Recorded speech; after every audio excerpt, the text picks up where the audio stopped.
himself. At one time, it was reported, I think in the U.S. News and World Report, that McVeigh had a microchip in his buttocks. Our military reportedly have been using microchips to keep track of their soldiers. The bomb in the truck allegedly was a fertilizer bomb. The government first announced that it was a 1,500-pound bomb and then a 2,500-pound bomb, and I think it ended up being 4,800 pounds. That bomb that was in the truck destroyed half the building. A 4,800-pound fertilizer bomb, ammonium nitrate fertilizer bomb, dissipates and did not have the potential, the possibility of destroying that much of the building. After the Oklahoma City bomb went off, I had a call from a friend of mine, Michael Riconosciuto. For those of you who are making notes, look up in the internet, Riconosciuto. Michael Riconosciuto. I've been working with Michael since the early 1980s, 82, is when I first met him. He was a CIA agent, operative for some 2 decades. He was also an FBI informant at one time. His father owned the Hercules Manufacturing in Silicon Valley, California. Hercules Manufacturing developed what is known as the electro-hydrodynamic gaseous fuel device, which is a highly classified bomb. The bomb was actually manufactured by Dyno Nobel out of Salt Lake City. Now, Michael, in the meantime, is in jail now, right today. In fact, I talked to him yesterday because he started to talk before the Brooks Committee about a very interesting case involving the PROMIS software. The PROMIS software was in a computer operation that developed all kinds of intelligence information on you and I and every citizen in America. The Department of Justice leased it for 2 years. At the end of 2 years, they refused to pay Bill and Nancy Hamilton the $10 million they owed them. Then the Department of Justice, through Earl Bryant, past president of United Press International, took that computer and sold it around the world. Sold it to the French, to the English, Israelis, the Canadians. Unknown to these foreign countries, the officials in these foreign countries, there was a trap door in the computer. Very clever, huh? A trap door secretly allowed us, the U.S. government, to retrieve all the information they developed. Michael Riconosciuto was the CIA agent who developed the trap door in the PROMIS software computer. And when Congress started to investigate it in the late 1980s, they called on Michael, and we want you to testify. Michael received a threatening phone call 2 weeks before he was to testify. He claimed from a fellow named Vitniks, Peter Vitniks, U.S. Department of Justice, if you testify, you'll be sorry. Michael testified anyway. A few weeks later, was arrested for drugs, is now serving a 30-year prison sentence because he dared to expose these nefarious activities by this rogue criminal enterprise operating within the confines of the U.S. government. I got off a little I gave you a little background on Michael. Going back to Oklahoma City now, I want you to understand who Michael is. He's not some guy walking down the street with a grocery basket looking for a recycling center, okay? He has credibility. Now, Michael called me right after the Oklahoma City bomb went off, and he said, Ted, he called from prison, by the way, that's my bomb, meaning that Hercules developed it. That was not an ammonium nitrate bomb. Now, when that bomb was tested in 1982, I happened to be with a group of intelligence agents in Palm Springs waiting for the results of that test. It was tested in Area 51. It was underestimated because the power, it was so powerful that 2 of the technicians died. They underestimated the strength of it. This, I'll call it a barometric bomb. this barometric bomb, according to Michael, was what was in the car, not a fertilizer bomb. I have an Oklahoma City report on that. So what did I do as an investigator? Well, I went to the Pickaninny Arsenal in New Jersey, and I gave him the contract number, which I obtained through a science magazine. One of my associates actually did the research on that. And I gave the Picatinny Arsenal the contract number. This is public, available to the public, by the way. And the Picatinny Arsenal came back and said there's no such contract here, even though I had the contract number. By the way, that's documented in my report. And I went to Dyna Nobel, who I knew manufactured it, and they didn't even bother to respond. It's interesting to note that a Dyna Nobel expert witness testified at the grand jury when they indicted McVeigh.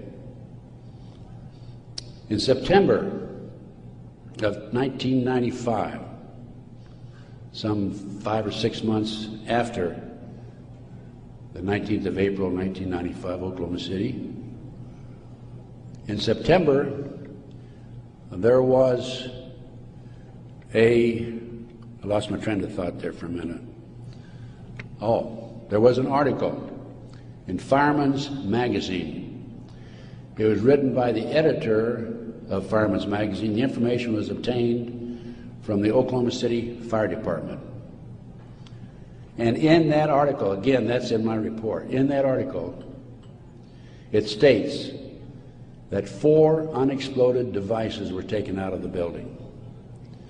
When people were in the building after the bombing, dying, they discontinued the rescue efforts for some 5 hours while they carried out a bunch of government files, men in blue suits of some sort, sweatsuits.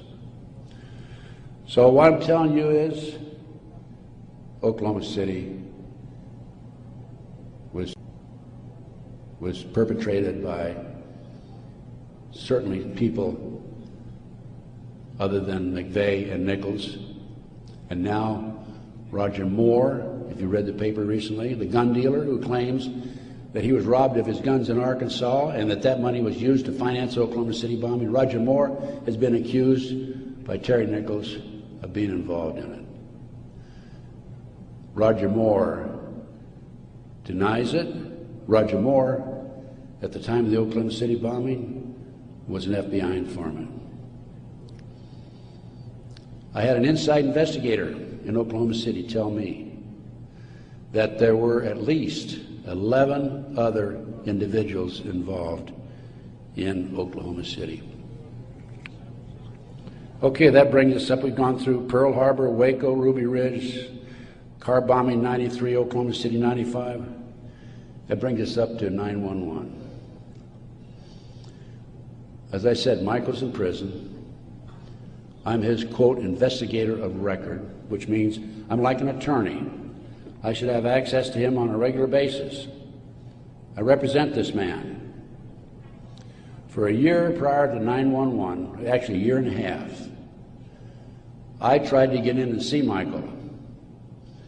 He was in prison in northern Pennsylvania. I was in the Philadelphia area.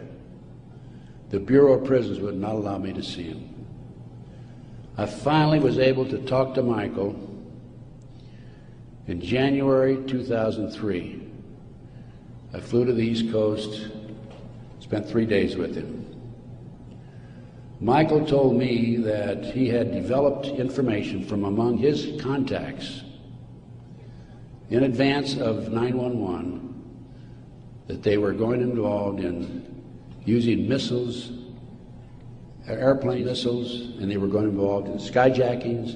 They were training Arab terrorists, and also he knew the identity of the person in the United States, an Arab who lived in Paterson, New Jersey, who was the leader of terrorist activity by the Arabs in this country. Now, Michael had this information because, you're saying, how could Michael develop this information being in prison?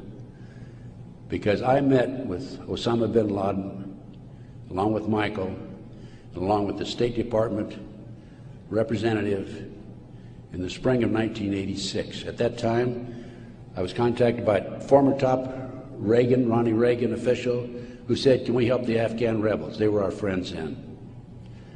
And I called Michael. I said, "What do you think?" And he said, "Let's meet." So there was a fourth fellow there. We didn't know at the time it was Osama bin Laden. Has actually used the name Tim Osman, traveling under Turkish passport.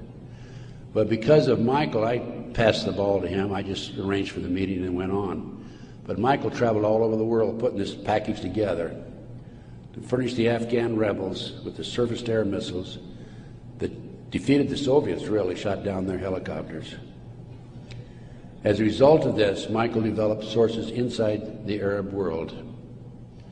And that's how Michael knew in advance about 9/11.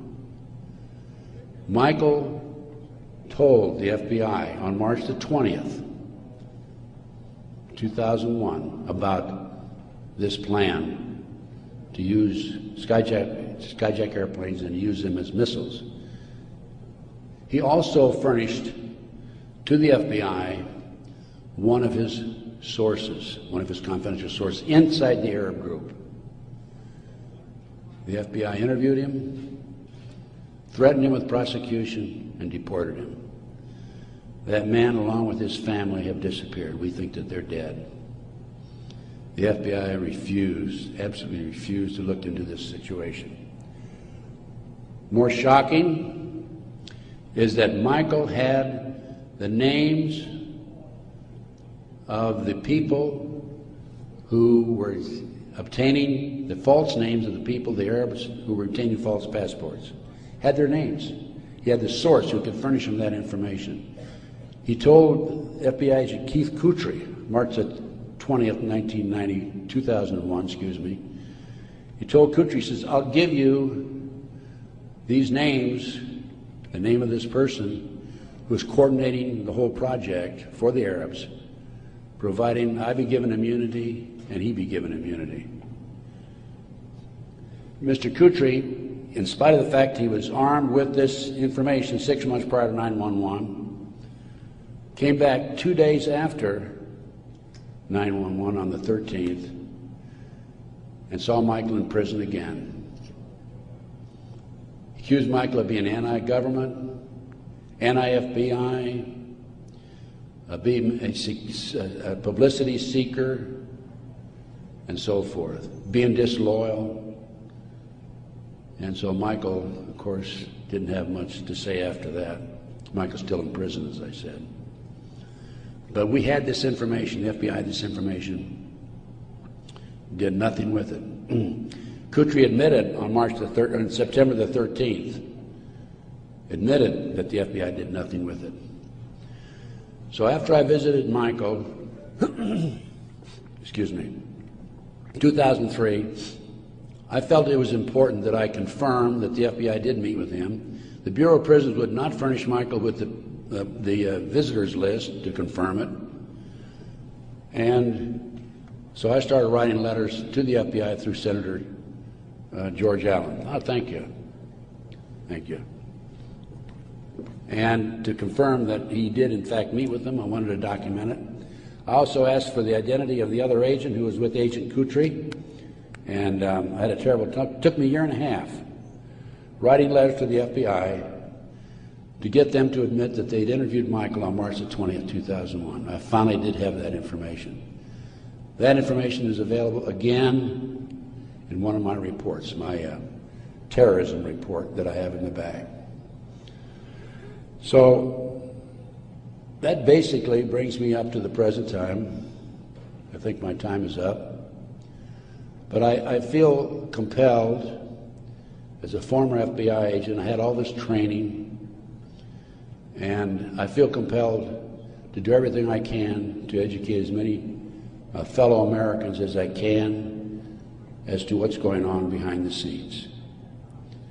We have been operated and orchestrated primarily by U.S. military intelligence, covert criminal enterprise involving the FBI and the CIA, active in this country today. It's being covered up.